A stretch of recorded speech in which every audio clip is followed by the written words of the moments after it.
Olha, então fui colocando alguns aspectos, né? Por exemplo, referir-se ao gênero, ele falou se ele gosta de ler fábula, ou se ele gosta de ler conto de aventura, ou se ele gosta de ler outra coisa, né? Então, depende do que você já discutiu com eles, você coloca o aspecto ali. Referiu-se à ilustração, indicando ilustrador, né? Isso é um critério de apreciação estética. O critério que ele usa para apreciar esteticamente um livro inclui comentários sobre a ilustração, por exemplo. Se eu pegar esse livro que a Margareth trouxe, e olha, é a invenção de Hugo Cabret mesmo, viu? Eu tinha falado que era o segredo, não é não, é a invenção. Então, por exemplo, ilustração é uma coisa absolutamente necessária para avaliar esse livro.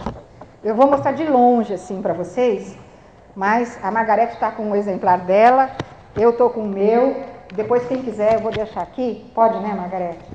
Para vocês verem como esse livro é maravilhoso.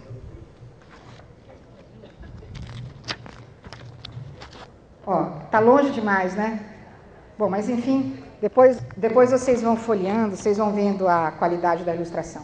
Quem quiser, entra no site da SM, que é a editora desse livro. Lá tem um videozinho com as principais sequências de imagens, tá bom? Dá para vocês verem as principais sequências de imagem, é muito lindo mesmo. Amanhã, depois, como eu descobri agora, tem acesso à internet aqui, amanhã depois eu mostro para vocês no vídeo a sequência de imagens desse livro, tá? Então eu só quero mostrar uma coisinha aqui para vocês que eu acho importante. Depois de toda uma sequência de ideias, de imagens, olha como o texto, eu só quero mostrar para vocês, ó, então, a imagem do livro vai terminar no momento em que ele mostra o menino no seu esconderijo. Eu sei que não dá para vocês perceberem bem, mas o menino está atrás de um relógio olhando pelo buraquinho das horas, né? Então, essa é a primeira sequência de imagens. Olha como o texto continua, só para vocês perceberem a articulação. Olha, do seu esconderijo, atrás do relógio, Hugo podia ver tudo. Esfregava nervosamente os dedos no caderninho em seu bolso e dizia a si mesmo para ter paciência. Então, vejam, não se conta a primeira parte da história, que é toda de imagens. Se continua a história, né? Então, eu fico sabendo que é o Hugo Cabret e que ele está no esconderijo quando eu leio o texto verbal, né? Que é o Hugo Cabret, que esse é o nome dele, eu fico sabendo quando eu leio esse texto. Mas que ele está fugindo, está indo no esconderijo, eu já sei antes. Então, essa articulação, ela é muito interessante no livro. Tem uns momentos, em especial no final, que a ilustração é a ilustração mesmo, tradicionalmente falando. Mas, em especial no começo, é uma articulação entre texto de imagem e texto verbal. Então, eu recomendo muito que vocês leiam, olha, é do Brian Selznick. Foi muito premiado esse livro e merecidamente. Depois, se vocês quiserem olhar, vou deixar aqui. Bom, então estava falando, né? Falou do ilustrador. Então, para comentar uma obra como essa, por exemplo, não falar das imagens da ilustração é muito sério. Porque se o livro é imagem e texto verbal de uma maneira diferente das demais, de uma maneira constitutiva mesmo da história, não é só ilustrativa da história, mas é constitutiva da história, ele narra a história mesmo de verdade, então é fundamental comentar. Então, se algum aluno for falar do Hugo Cabret e não fizer referência a isso, é óbvio que eu tenho que tematizar, né? E assim vai. Olha lá, apresentou motivações pessoais para a escolha, relacionando com a sua vivência, por exemplo. Então, é interessante eu dizer por que eu escolhi aquele livro, porque eu gosto disso, porque eu gosto daquilo, porque eu achei bacana o tema, e etc e tal, né? Gosto do autor, me relaciono bem com ele e tal. Realizou apreciações sobre a obra relativas ao conteúdo, realizou apreciações afetivas sobre a obra, realizou apreciações relativas aos recursos estilísticos e estéticos utilizados pelo autor. É claro que o aluno não vai saber, em especial no segundo, terceiro, quarto, quinto anos, né, que ele está falando de recurso estético, etc e tal. Nós é que temos que saber, tá certo? Porque se a gente souber, a gente consegue perguntar. Perceberam a demanda que está posta para o professor? E para nós, que vamos formar o formador do professor? Então, nós temos que saber fazer apreciação estética.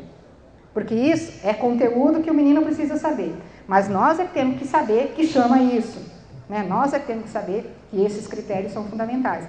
Então, aprender a analisar as obras considerando diferentes critérios é fundamental, porque senão eu não consigo tematizar para que isso seja socializada numa roda de leitores, por exemplo, socializado numa roda de leitores. Bom, então a Adélia vai dizer que existem os comportamentos leitores, que são coisas dessa natureza, comportamentos leitores de dimensão social, que quando eu articulo os dois autores, então comportamentos leitores fica sendo aqueles que são de dimensão social.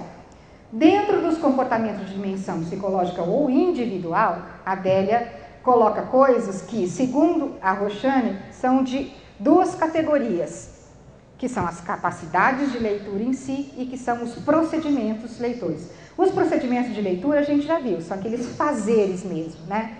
E procedimento de leitura, vamos voltar para cá. A gente consegue avaliar? É claro que a gente consegue avaliar. A gente precisa ensinar? É claro que a gente precisa ensinar. Como é que a gente ensina procedimento de leitura, por exemplo? Procedimento considerando esse fazer, né? Vou fazer só um parênteses aqui que eu acho importantíssimo que a gente reconheça. Na atividade de leitura, se eu pego o Hugo Cabret para ler, ou se eu pego qualquer outro livro para ler, todos esses tipos de conteúdos,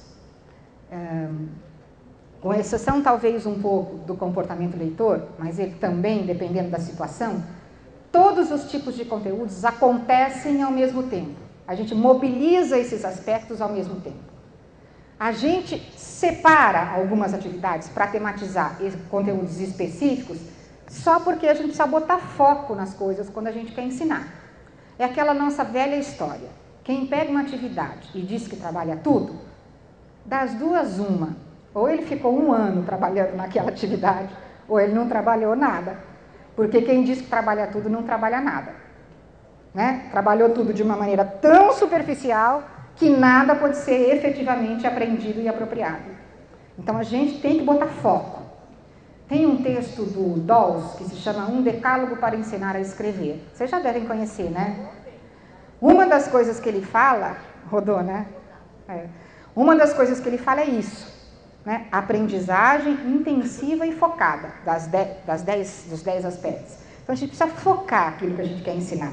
Porque aí quando a gente foca, a gente separa dos outros aspectos, etc. e tal, e a possibilidade de compreensão pelo sujeito é muito maior do que quando eu tenho 500 aspectos que eu estou tematizando ao mesmo tempo. Né? Quando eu tenho 500 aspectos que eu estou tematizando ao mesmo tempo, meu Deus, para qual deles eu dou atenção? Né? Então, procedimentos, comportamento, o conteúdo em si da leitura, que seriam os critérios de apreciação estética, por exemplo, né? Os recursos de linguagem que são utilizados pelo autor, por exemplo, tudo isso acontece ao mesmo tempo. As características do portador, as características do gênero, as características daquele texto, os conteúdos linguísticos, estrito sensu, eles não se separam dos conteúdos de leitura. Pelo contrário, o tempo todo eles se articulam. Então, quando eu fiz o comentário sobre o Hugo Cabret, né, ou quando eu peguei aquele poema que falava em memória da Clarice Lispector, por exemplo, né, que eu falei assim, palavra de lã, de não sei o que, etc e tal, né? Quando eu falo disso, quando eu falo desse recurso, eu estou falando de metáfora, é um conteúdo linguístico, estou falando de comparação, e um caso específico da comparação que é metáfora, tá certo? E qual o sentido da metáfora dentro desse texto? Então, é um conteúdo linguístico que está sendo tematizado, né? Quando eu estou lá conversando com os alunos e digo assim, nossa, mas por que ele falou isso? Isso faz diferença ele falar isso ou falar outra coisa? Faz diferença ele falar cultivar os livros num aquário ou falar outra coisa? Né? Então, usar essa metáfora faz diferença? Que efeito de sentido essa metáfora provocou? Né?